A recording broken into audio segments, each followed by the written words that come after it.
Hello everyone, I am Devanshi Vankani. Today I will be demonstrating a project named Pulse. It is a timetable generator and resource management system. I have developed it using .NET Core MVC approach. The project is already running. I will log in as an admin.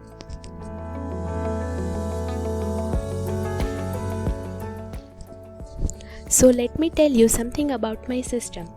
There are three potential users of the system, that is admin, faculty and student. Admin can manage user roles, courses and generate timetable. Faculty can upload the resources and faculty and student both can view the resources, view courses, manage their profile and view the timetable that the admin has generated. Now the prime features of my system are: it helps in automatic timetable generation, course management, profile management and role management. Now and when I say that it is helping in resource management, all the resources are stored on Azure as blob storage. Here as you can see that I have few resources already stored. All the types of file, be it a doc file, program file, PDF or PPT or an image, everything is supported. Let us go to the resources section first. I will be able to delete only those files which I have uploaded. Let us try to view a PPT file. I will first have to download the file and then I can do the same. So this is the file that we downloaded. Next, in case if it is a PDF file, it will be directly viewed on the browser. Let us try to add a resource.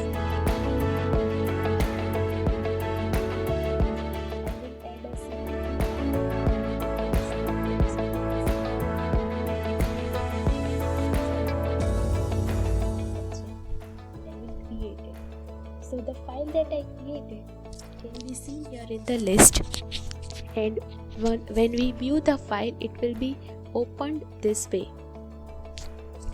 Likewise, the resources uploaded by some other faculty can be viewed from here, and this is the profile of that faculty and the file that he has uploaded.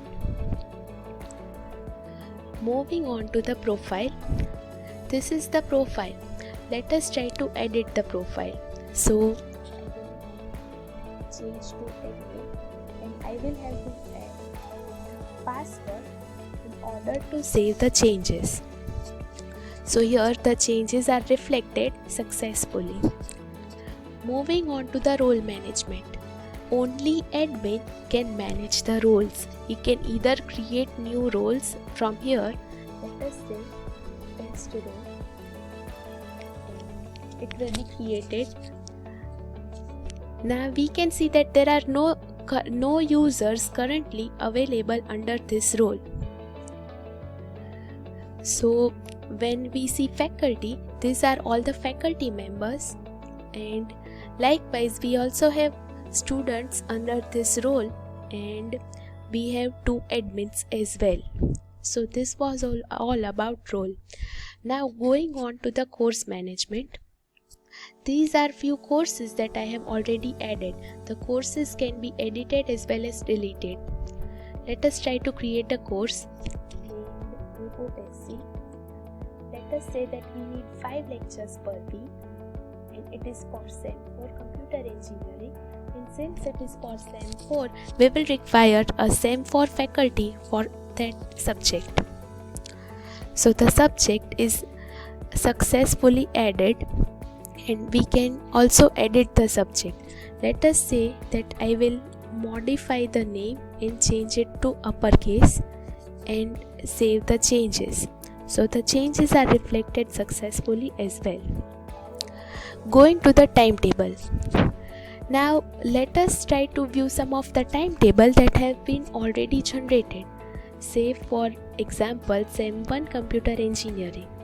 Now that schedule is not yet generated, so it will show us some error, some message. Now let us see for SEM 2 and again computer engineering. So this is the schedule for SEM 2. starting from 8 in the morning, and we have 5 working days and all the subjects from SEM 2. Now let us try to generate some timetable for SEM 4 computer engineering, as we have courses for that. I will select 5 working days starting from Monday and 6 lectures and the starting time will be 9 am. Let us say that we need 1 hour for every lecture and generate the timetable. So we had seen for SEM 4 computer engineering, and here is the schedule that is generated. So the schedule is generated automatically and successfully. Thank you.